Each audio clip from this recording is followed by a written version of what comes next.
nuestro bloque de geografía básica, en el cual el día de hoy nos corresponde,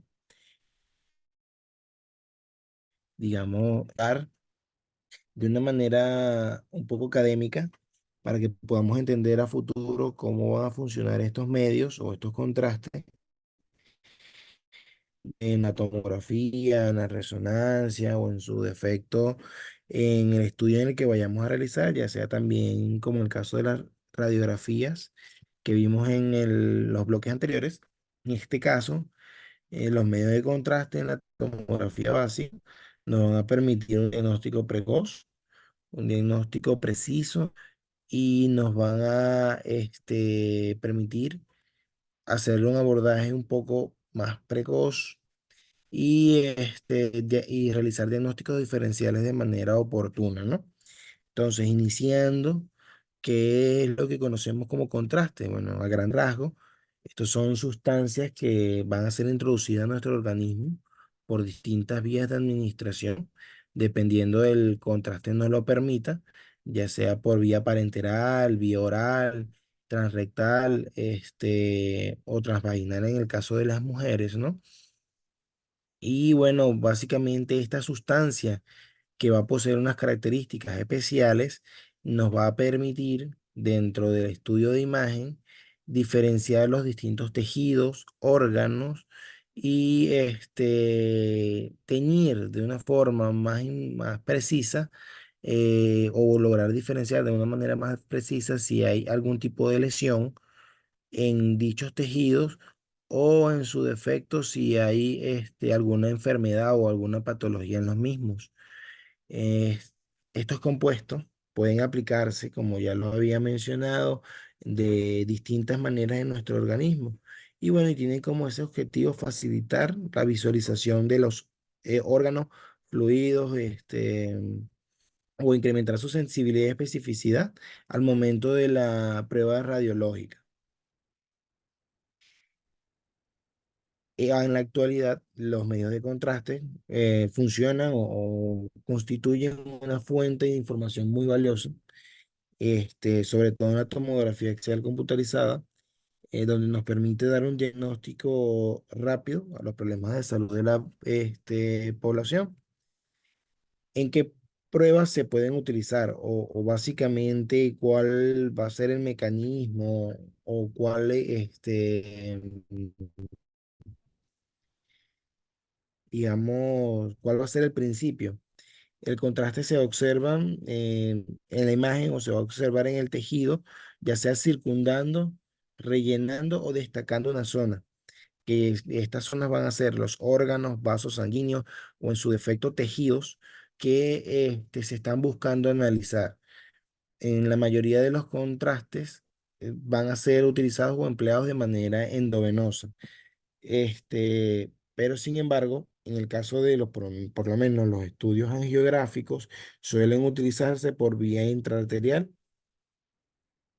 ¿Cuáles van a ser esas características especiales de estos medios que vamos a utilizar? Que son compuestos que primero tienen que ser inocuos para el organismo, es decir, por sí solos no deberían generar ningún tipo de patología o daño al huésped o en este caso al paciente que va a ingerirlo o que se le va a suministrar. Estos compuestos van a ser en primera instancia a base de yodo o yodados, ¿no? Que son la primera opción. Seguidos de, en el caso de la tomografía, las sales de bario y gases que son utilizados para principalmente estudios en el área abdominal. ¿Cuáles van a ser las características que van a tener este contraste? Es que va a producir una alta densidad. Si lo analizamos desde el punto de vista radiográfico, es decir, son sustancias que van a generar radiopacidad. En el caso de la tomografía, son sustancias que van a generar hiperdensidades. Este, ya se debe a que su coeficiente de atenuación, que es lo que en la clase anterior estudiábamos con las unidades Homefield, va a ser superior al del tejido en el cual va a estar ya sea circundando dentro del mismo tejido o en su defecto en los fluidos, ¿no? No, estos contrastes se van a caracterizar porque, bueno, van a generar imágenes, ya sean positivas o negativas, que vamos a ver más adelante en qué va a consistir cada una de ellas. Y bueno, deben ser eliminados fácilmente del organismo. En el caso de de las sales de bario, como ya lo habíamos comentado en nuestras clases de radiografía de abdomen, estos van a ser, bueno, ingeridos por vía oral principalmente, aunque también pueden ser utilizados o empleados en cavidades, como en el caso del transvaginal o transrectal. Van a ser eliminados o van a ser expulsados del microorganismo por básicamente la misma vía en la cuales fueron empleados. En el caso de la vía digestiva, van a todos a ser expulsados por el mismo tubo digestivo y no van a representar algún riesgo para la salud de nuestro paciente. En el caso de las sustancias yodadas o los contrastes yodados, que son los empleados principalmente a nivel de la tomografía, estos van a ser excretados por vía, aunque por sí solos el yodo no representa un peligro. Hay, digamos, ciertas consideraciones a tomar en cuenta en pacientes que son enfermos renales crónicos, pacientes que hayan cursado con alguna lesión renal aguda recientemente, pacientes que tengan alguna tasa de filtración glomerular que esté en estudio, que haya sido afectada por X situación, que no hayan, digamos, no se hayan convertido propiamente dicho en una lesión renal aguda, pero sí como tal que vean, que hayan cursado con alguna tasa de filtración alterada, ya que bueno, como la única vía de eliminación va a ser la parte renal, toda patología que pueda afectar nuestra esfera renal, va a ser tomada en consideración al momento de administrar la misma. Sin embargo, no son una contraindicación absoluta. ¿Por qué hago mención de esto? Es porque, bueno, los pacientes que están en motivo renal, ya sea en la modalidad de hemodiálisis o diálisis peritoneal, ellos van a poder realizarse estudios de, con contraste siempre y cuando se le haya garantizado al paciente una correcta, digamos, diálisis posterior a los estudios para una correcta eliminación del contraste o del medio de contraste que va a ser suministrado, ¿no? En otro caso, bueno, como ya lo he ido someramente explicando, una de las características y digamos una de las principales es que esta sustancia al momento del estudio va a tener una densidad óptica diferente a las del tejido o a las del órgano que estamos evaluando, diferente, es decir, que va a tener una densidad óptica más cercana a lo blanco o a lo negro, dependiendo del tipo de contraste del cual estemos utilizando. Ya entrando en materia de los tipos de contraste, se van a dividir someramente, o bueno, en grandes rasgos, perdón, en contrastes positivos y contrastes negativos. Los contrastes positivos son esas sustancias que con su comportamiento nos van a generar imágenes radio opacas, o en el caso de la tomografía, radio intensas, perdón, hiperdensas. Eh, Hiperdensa. Esto es debido a la alta absorción de los rayos X que van a tener estas sustancias. Y bueno, apreciándose en la tomografía como esa imagen blanquecina que vamos a describir en nuestra terminología como hiperdensa. ¿Qué se destacan o qué sustancias se destacan dentro de este grupo? Una de las principales, perdón, las sales de bario, que bueno, como ya lo habíamos, digamos, mencionado en clases anteriores, son a base de sulfato de bario, se administran por vía oral o vía rectal y bueno, se eliminan a través de las heces y tienen una mayor utilidad única y exclusivamente en patologías que afecten al tubo digestivo y están contraindicados en sospechas clínicas de perforación de víscera hueca, por obvias razones. En el caso de continuando con los contrastes positivos, tenemos los compuestos yodados, que ya los hemos ido mencionando ampliamente.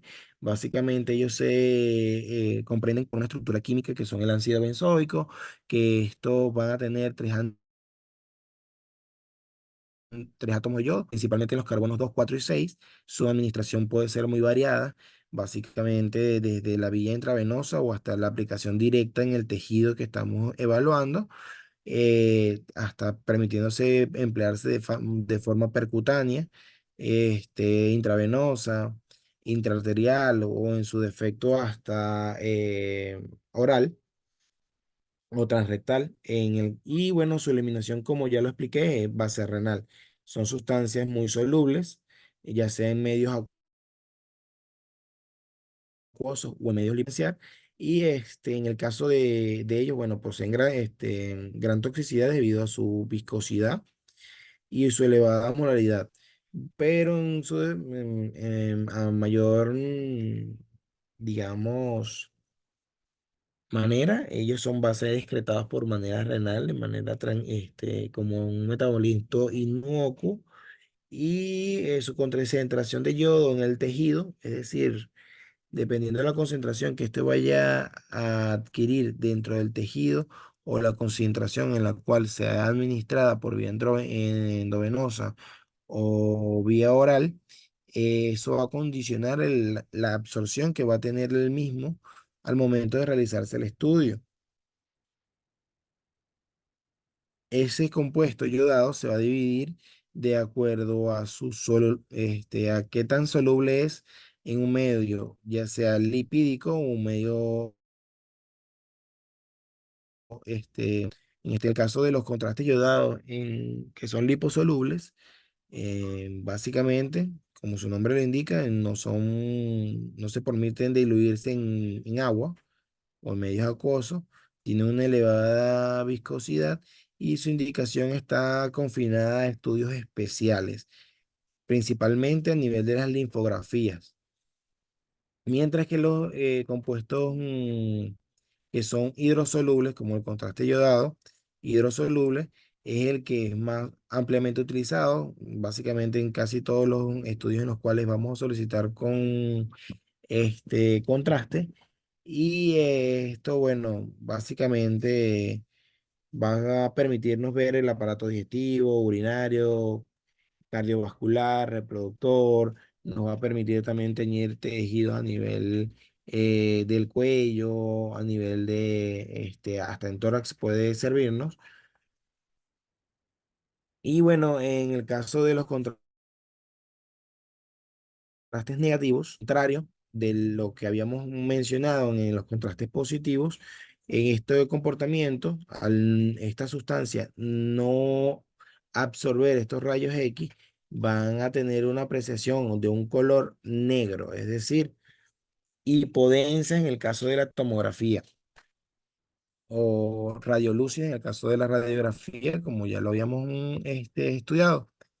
En el caso de qué sustancias van a tener este efecto negativo, van a ser los gases principalmente, ya sea aire, oxígeno, anhídrido carbónico o nitrógeno y helio. Esto principalmente se utiliza también para las vías digestivas, para, digamos, distender o expandir el tubo digestivo en cualquiera de los trayectos y bueno, poder diferenciar, em, digamos, la pared que tienen estas estructuras y bueno, su indemnidad o la presencia de algún tipo de masa o interrupción del aire, ¿no? Los estudios de contrastes dobles principalmente se describen como aquellos que tienen administración conjunta, ¿verdad? De contrastes positivos y negativos. Sin embargo, vamos a encontrar en la literatura que cuando se piden estudios especiales, principalmente en el área digestiva, ¿verdad? Podemos decir, bueno, necesito una tomografía de abdomen con doble contraste. Si no se especifica cuál es el doble contraste, se puede asumir que el doble contraste puede ser un contraste iodado y un contraste varitado, es decir, un contraste de bario, en el área digestiva y básicamente ambos contrastes pueden ser empleados por vía oral. Es decir, ambos van a poder teñir en las vías digestivas, desde su parte superior hasta su parte inferior, y van a ser utilizados ambos por vía digestiva. Sin embargo, también el doble contraste puede ser solicitado de manera de que uno de los contrastes sea endovenoso y el otro contraste sea por vía oral. Sobre todo en los estudios que hago mención, son los estudios de abdomen. Y en el caso de contrastes dobles, también puede ser una administración conjunta de un contraste positivo y un contraste negativo. Podemos utilizar fácilmente contrastes endovenosos con la aplicación de aire o gas, ¿verdad? O en su defecto, contrastes positivos vía oral y en la aplicación del aire a nivel de las asas intestinales nos va a permitir también generar niveles hidraderios en dado caso de que estos puedan o estén evidenciables, ¿no? ¿Cuál va a ser la preparación que va a tener nuestro paciente para estos contrastes? Bueno, básicamente eso es de la práctica diaria del operador del tomógrafo, pero a manera de, digamos, conocimiento y cultura general del aprender el cómo funcionan en los mismos, la preparación de estos pacientes va a tener distintas, digamos, momentos. Uno es el momento de la citación que va a tener el paciente. El siguiente va a ser, bueno, el momento de la citación va a tener cosas muy importantes como el hecho de un periodo de ayuno de 4 a 8 horas. Generalmente, si necesitan o ameritan anestesia, el ayuno va a ser de 8 horas aproximadamente. Además, si la exploración está relacionada al tubo digestivo, ¿no? Además, se puede solicitar de que estos estudios, antes de este estudio, utilizar el uso de enemas, el uso de preparar al paciente, o como ahí lo mencionan, como con el uso de laxantes, o en su defecto, aplicación de enemas directamente, ¿no? La preparación previa al estudio va a ser principalmente los datos, las fichas patológicas que se le va a hacer el mismo, las pautas indicadas en la citación, el corroborar si el paciente posee algún tipo de alergia o algún contraindicante para el uso de contrastes como el yodo, si ha tomado alguna medicación antes que puede interaccionar con el mismo, además de explicar al paciente de forma clara y precisa sobre la realización de la prueba y si se procede a firmar un consentimiento informado por las posibles reacciones adversas. Estas reacciones adversas van a ser, digamos, eh, descritas y estudiadas más adelante en clases posteriores. Durante el estudio, el paciente se tiene que desprender evidentemente de cualquier objeto metálico o cualquier objeto que pueda interferir con los rayos X. Deberá estar desvestido, va a llevar una bata que está proporcionada ya sea el centro. Se colocará al paciente en el equipo y bueno, se le va a realizar la aplicación del contraste. Algunos contrastes van a meritar que el paciente tenga por lo menos un momento de preparación de al menos 30 minutos a 1 hora. Eso va a depender del tejido al cual vamos a evaluar o cuál va a ser la intención de el contraste que nosotros estemos solicitando. No he ahondado o no se ha ahondado en el programa aún en cuanto a en qué momento vamos a indicar o cuándo se solicitará o cuáles son las indicaciones formales de este tipo de estudios, ya que eso es una clase completa y separada de las anteriores, a manera de poder estudiar el por qué se solicitan, cuál va a ser el fin, qué vamos a buscar. Y ahí es donde vamos a ver qué imágenes podemos encontrar, qué es básicamente o cómo va a funcionar ese contraste, cuál va a ser la diferencia de una imagen normal con una imagen contrastada, cuáles lesiones van a adquirir cierta tonalidad diferente o cuándo va a ser muy captante, perdón, o captante de contraste al momento de utilizarlo. Y bueno, en el caso de los estudios de abdomen, tienden a tener tres fases, o sea, en el momento del estudio, durante el estudio, que es básicamente una primera fase donde el paciente no va a poseer ningún tipo de contraste en su organismo.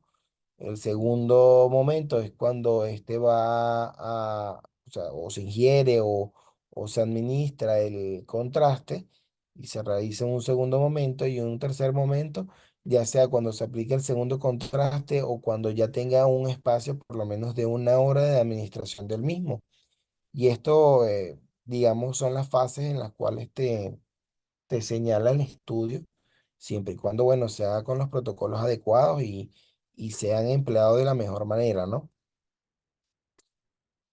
En cuanto a cuál va a ser su preparación final del estudio, bueno, en el caso de los pacientes en los cuales no posean ningún tipo de comorbilidad que los contraindique o que haga que el estudio sea un poco más engorroso, eh, su preparación final va a ser, evidentemente, el reposo, y por lo menos de posterior el estudio, la hidratación correcta del paciente, en el caso de adquirir algún signo de alarma, presentar alguna sintomatología o, digamos, percibir deterioro de algún indicador de renal, ya sea que el paciente no esté orinando, no esté presentando diuresis, este, acudir al área de emergencia y se procederán con los protocolos pertinentes para cada uno de las reacciones adversas,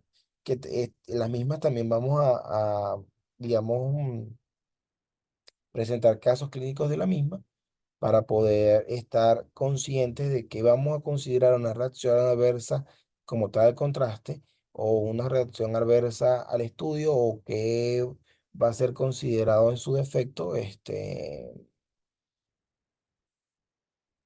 algo que no es inherente al mismo, sino que bueno, es inherente ya sea a las condiciones a las cuales fueron realizadas el estudio.